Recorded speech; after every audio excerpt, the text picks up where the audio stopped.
Je vais vous raconter une petite histoire, mesdames et messieurs, qui m'est arrivée il y a quelque temps. Je voulais partir en vacances comme ça, mais je savais pas où aller. Comme on m'avait dit, à quand les vacances, à quand les vacances, bon bah j'ai été à Caen. Mais je voulais rien faire pendant mes vacances, mais absolument rien.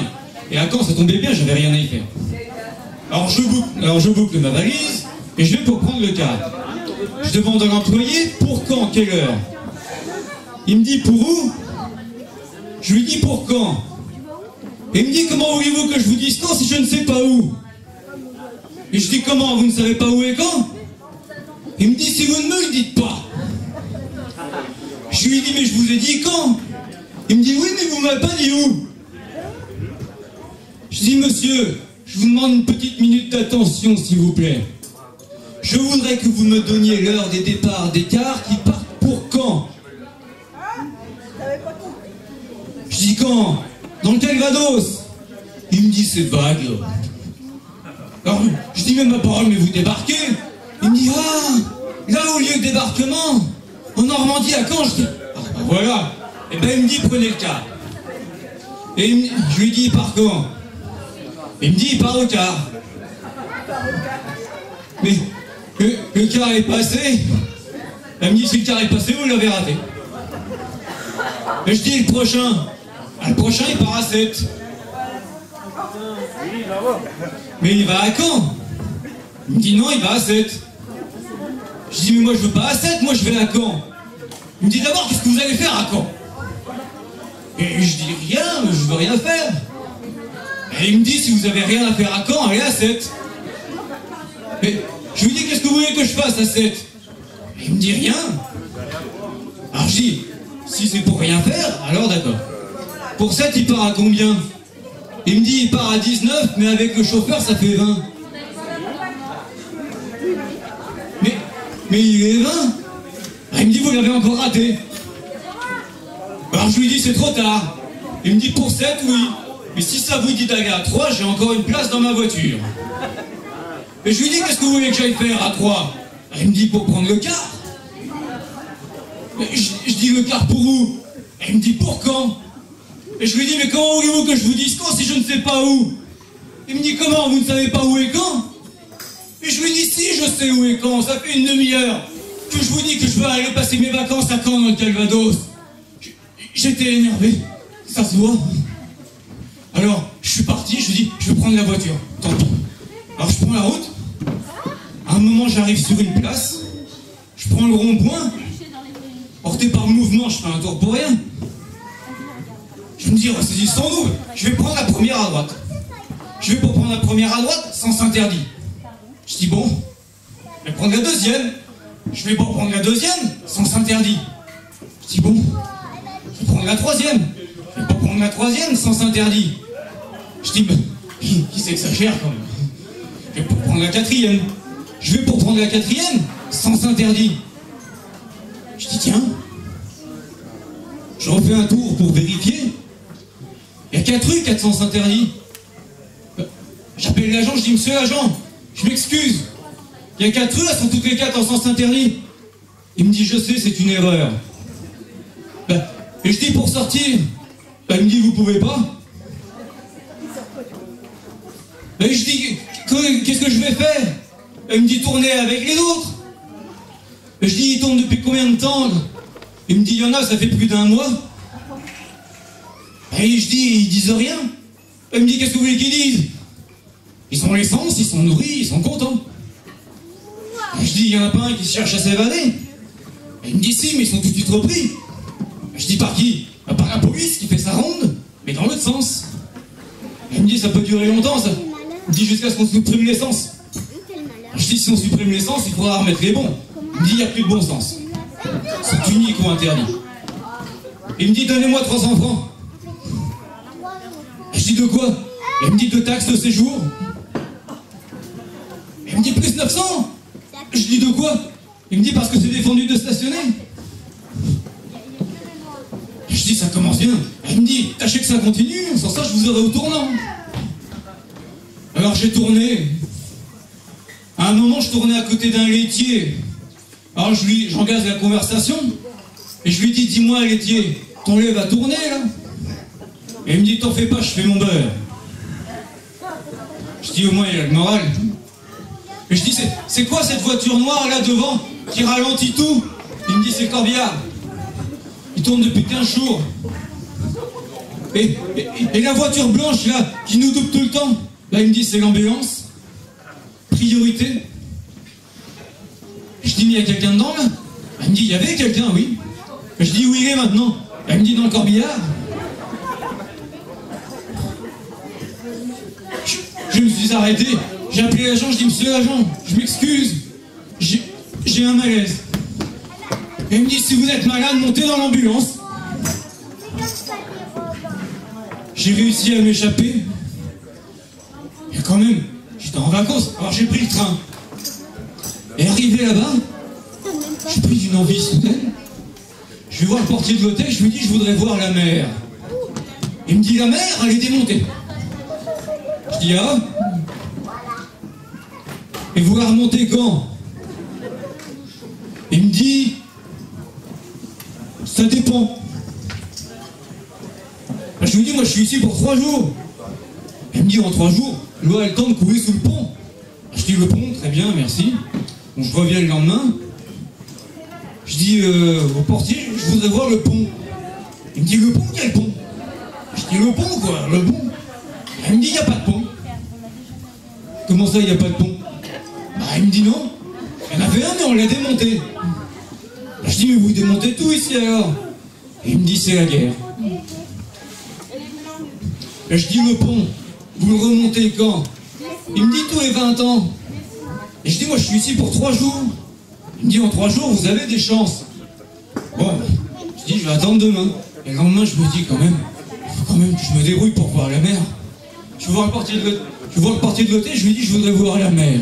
Il me dit, c'est pas possible, pas possible. Et je dis, pourquoi? Il me dit, parce que c'est la fête. Ah, c'est la fête?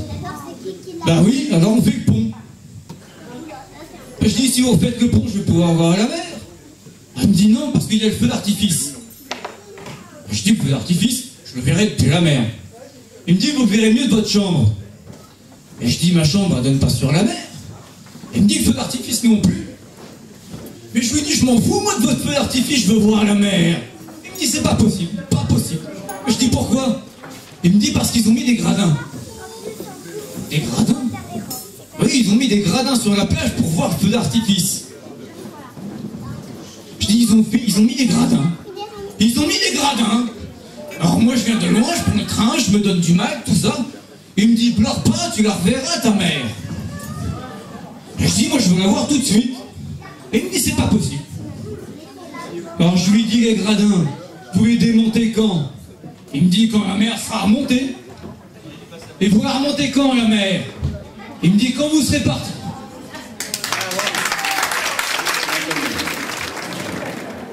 Mesdames et messieurs, comme vous le voyez, je suis armé d'une scie, mais ne vous en faites surtout pas, la scie a un but, c'est que Noël approchant, je m'entraîne à découper la dinde, la dinde.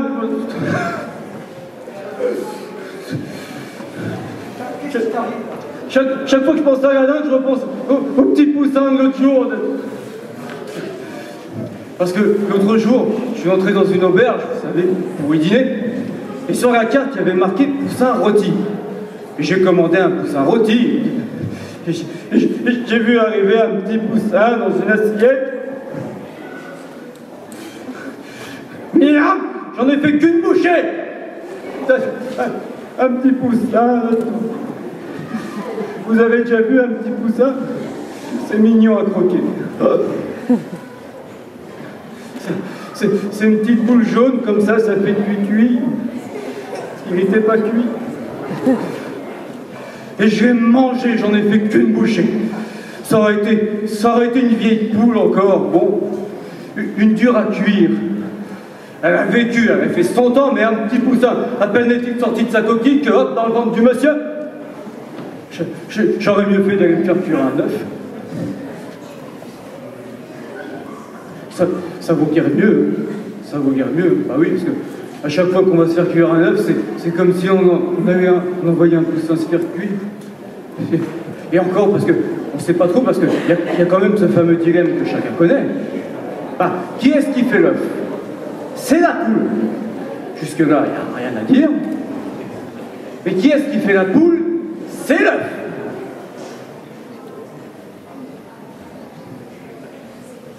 La question est, qui a commencé?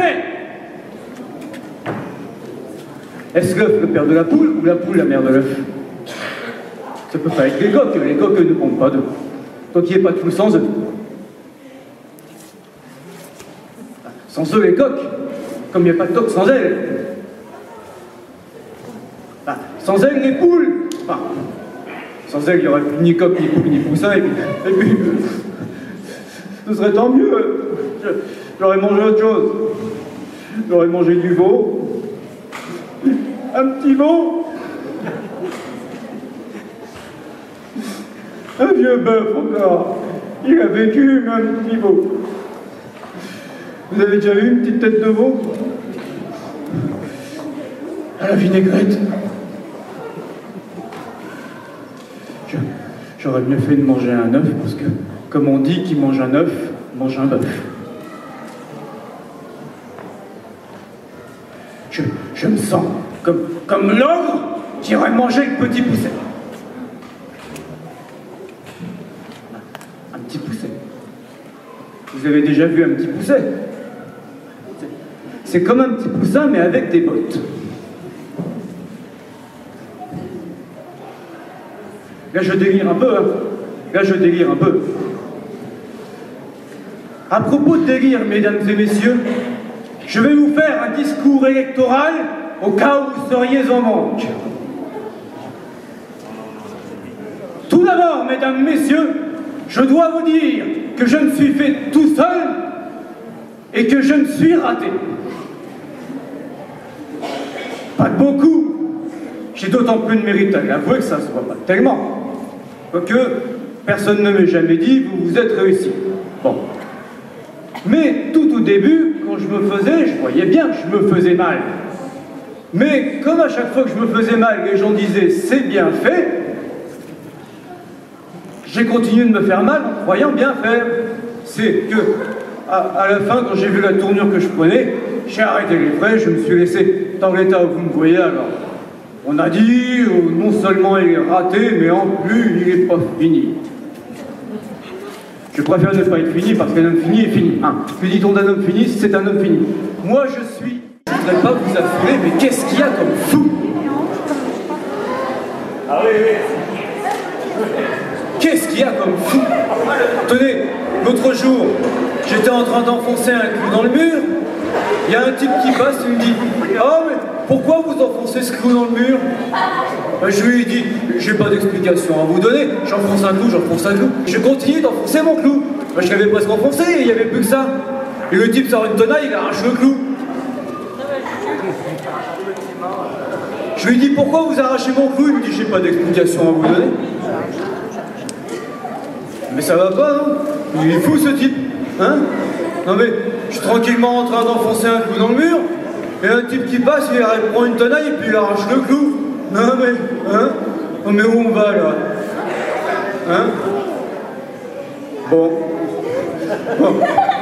Bon, allez, on parle plus du clou parce que à chaque fois que je pense à ça, ça devient une idée fixe, ça me tenaille. Allez, on parle plus du clou, on parle plus du clou. Ça, c'est une scie. Vous vous rappelez? C'est une scie que j'ai achetée à un monsieur qui sciait sa femme en deux dans les foires.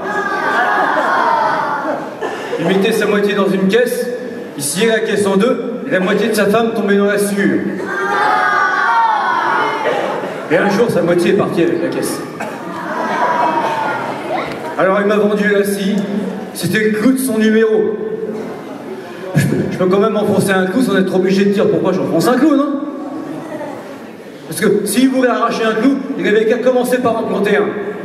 Il plantait son clou, et après avec cette naille, il a arraché son clou. Mais il n'avait pas arraché mon clou. Je suis assez grand pour arracher un clou si j'ai envie d'arracher un clou. Ça revient, hein, ça revient. Allez, on parle plus du clou, parce que c'est pas la question du clou. Ben non, des clous j'en ai, c'est pas ça. Mais celui-là j'y tenais. Un coup que j'avais ramassé comme ça, tout rouillé, tout tordu. J'avais redressé de mes propres mains. Alors après, je pouvais lui taper sur la tête comme un forcenet.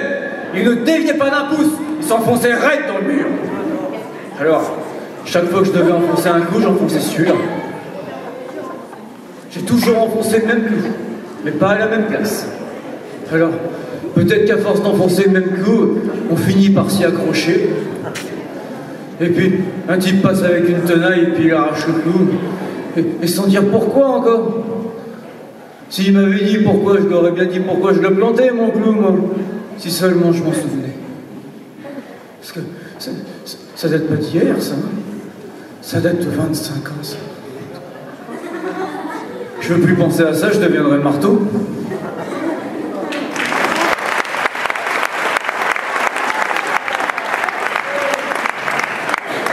Mais qui c'est ce type qui vient de passer, là? C'est le clou. Qui ça? Mais un type qui vient de passer, là. Ben où ça? Mais si, il y a un type qui vient de passer, là. Vous l'avez vu, vous? Ah bah alors, il est fou aussi, lui. Hein. Vous avez pas vu un type qui vient de passer, là?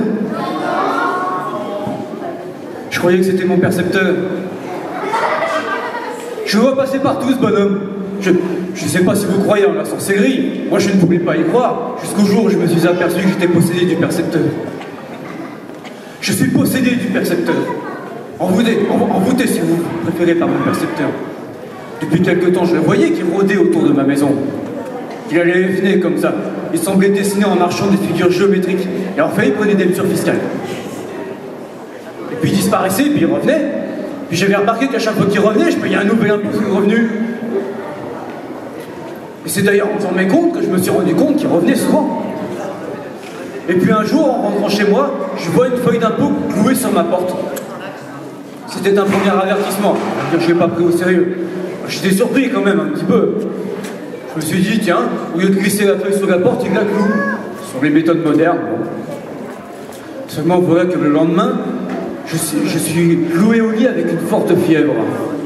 Et là, je me suis dit, est-ce qu'il y a un rapport entre les deux clous? Ben, c'est vrai, j'enfonce un clou, puis un type arrive avec une tenaille, il arrache le clou.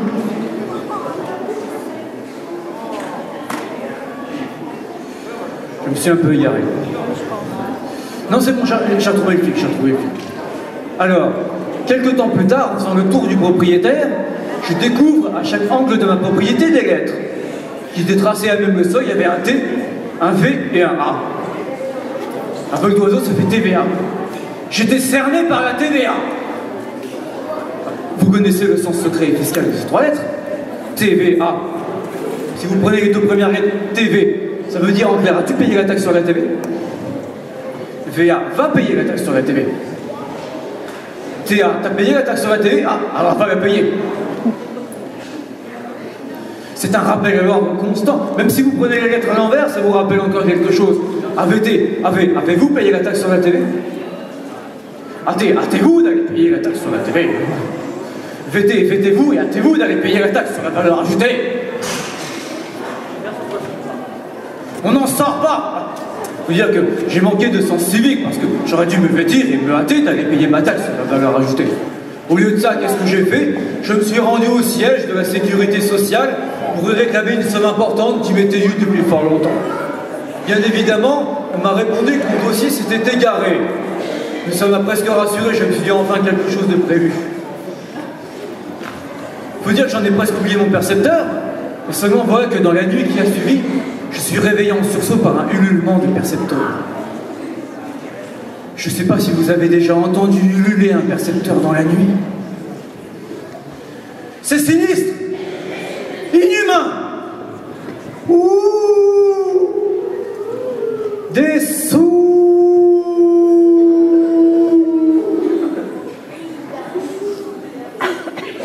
Des clous. Je me précipite à la fenêtre et je vois, sous la lune argentée, parce que dès que la lune est argentée, mon percepteur applique. Je vois mon percepteur qui s'adonne à un étrange cérémonial. Il ouvrait les bras, il les fermait, il les ouvrait, il les fermait. Je me suis dit, tiens, il doit chercher à fouiller. Et là, je vois dans le reflet de la vitre quelque chose qui bougeait derrière moi. Je me retourne et je vois sur mon bureau ma feuille de rente. Une petite rente que j'avais Et je la vois se plier, se replier, et par un sortilège se transformer en une cocotte en papier. Laquelle cocotte a pris son envol. Moi j'ai cru que c'était la mère du petit Poussin. Et à l'appel du percepteur, elle est allée se poser sur son épaule comme une chouette. Le percepteur s'en est saisi, il a déplié la cocotte, il a replié marrante, il en a fait un petit avion qu'il a lancé comme ça en l'air, comme on lance un emprunt. Je me suis dit, c'est un mirage ou quoi? Et le petit avion est venu se poser sur mon bureau en se dépliant. Moi j'allais le prendre d'assaut. C'était plus la même rente, la Concorde n'est plus. Ah, il est fort! Il est diablement fort! Vous savez que pour me défaire de son emprise, j'ai tout essayé et tout. Je suis même allé voir un prêtre. C'est vous dire à quel point j'étais désespéré. J'ai dit, mon père, je suis possédé du percepteur. Pouvez-vous pratiquer l'exorcisme? Il m'a dit, mon fils, vous m'auriez parlé du démon. Bon, mais contre les puissances de l'argent. Alors j'ai dit, qu'est-ce que je peux faire, mon père? Il m'a dit, payez. Payez, payez pour nous, pauvres pécheurs. Alors je paye. Et plus je paye mon percepteur, plus il me le fait payer. Il met ma faiblesse à contribution. L'année dernière, il m'a fait payer une taxe sur la sécheresse de mon esprit. Ah bah tout ça, parce que j'ai eu la faiblesse de montrer quelques signes extérieurs de richesse, alors que ma richesse est tout intérieure. Bravo! Reviens, reviens. On t'admire.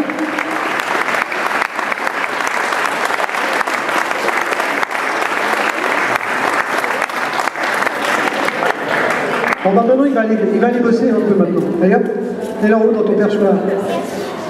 Allez, Daniel. Merci, Jérémy.